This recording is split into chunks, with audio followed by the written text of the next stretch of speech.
స్వామి మధ్యాహ్నం భోజనం మా ఇంట్లో ఏర్పాటు చేసేసాను, వెళ్తారండి. భోజనం అనకూడదయ్యప్ప, భిక్ష అనాలి. కన్ని సోమన్ కదా స్వామి, ఇక మీదట ఇవన్నీ తెలుసుకోవాలి. సరే టైం అయిపోతున్నది, వెళ్దాం రండి స్వామి.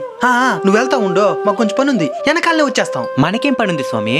అది మళ్ళీ చెప్తానులే, మీరు వెళ్ళండి సార్, మేము వచ్చేస్తాము. సరే స్వామి. మంచి వెజిటేరియన్ హోటల్కి వెళ్దాము పద. ఆ స్వామి ఏర్పాటు చేస్తున్నాడు కదా స్వామి. నేను వాళ్ళ ఇంట్లో తినను స్వామి. ఎందుకు? వాళ్ళది వేరే కులం. మాలలో ఉన్నారు స్వామి, ఇలా మాట్లాడడం చాలా తప్పు. తప్పో ఒప్పో, నేను వాళ్ళ ఇంట్లో తిన్ను, వాళ్ళ పూజకి కూడా రాను. మాల వేసుకునేది మనలోని దుర్గుణాలు జయించడానికి. అలాంటిది మాల వేసుకున్న తర్వాత కూడా ఇలా కులపిచ్చి చూపిస్తే ఆ అయ్యప్ప స్వామి కూడా క్షమించాడు. మీరు వస్తారో రారో, నేనైతే తప్పకుండా వెళ్తాను.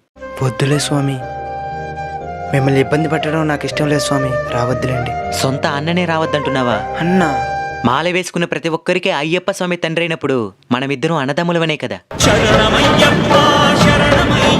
నేను వస్తున్నాను స్వామి.